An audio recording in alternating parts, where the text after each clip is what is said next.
Embodiment, Western style. In medieval Europe, and indeed all across Eurasia, people were practicing religion as people had long practiced religion. It was about both thinking and doing, both mind and ritual. Then Protestantism happened. Now here's the thing. The Anglican Church in England bailed out of the Reformation very early. Thus, Anglican and Episcopalian tradition contains a good deal of embodied practice, including meditation practices.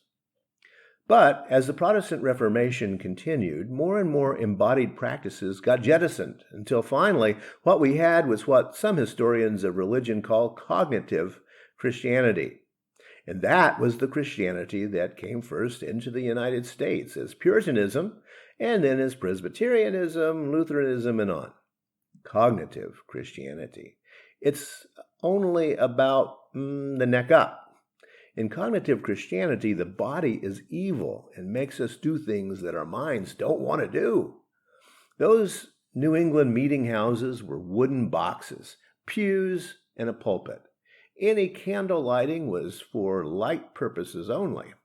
There was no stained glass, no crosses, no paintings or pictures or carvings, no cutesy angels, no bells and smells, no symbolism.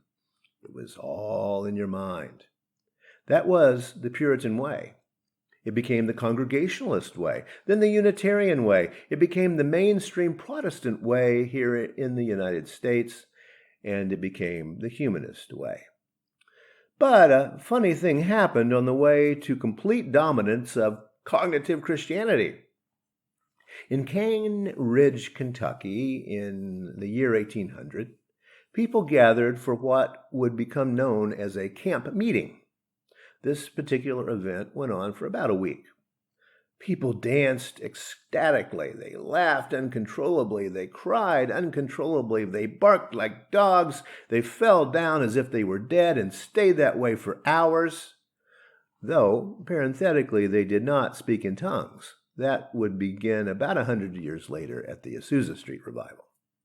At the Cane Ridge camp meeting, women began to spontaneously preach, something not allowed at the time. Native Americans began to spontaneously preach, something not allowed at the time. Enslaved Africans began to spontaneously preach, something not allowed at the time. And perhaps most miraculously, white men listened. At one point, there were something on the order of 25,000 people gathered in Cane Ridge. That was 10% of the entire population of Kentucky, and if such a gathering happened today, it would be upwards of 450,000 people strong.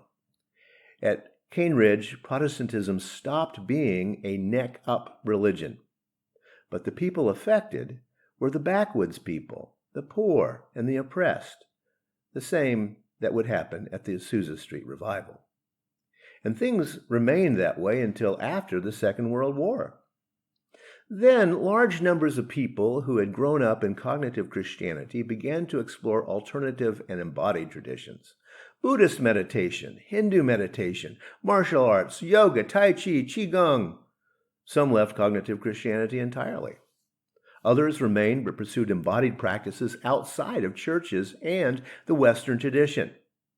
That search was especially prominent among religious liberals, such as Universalists and Unitarians. And today, we have a situation in which most Americans claim to be Christian, but most Americans don't go to church, though the situation is exactly as it was back when the Cane Ridge Revival occurred. The rural and the poor and the oppressed do go to church. Because you get the picture. So what do others do? Well, yoga, meditation, yeah. But also gardening, nurturing, walking, even fixing motorcycles. Anything can be an embodied spiritual practice.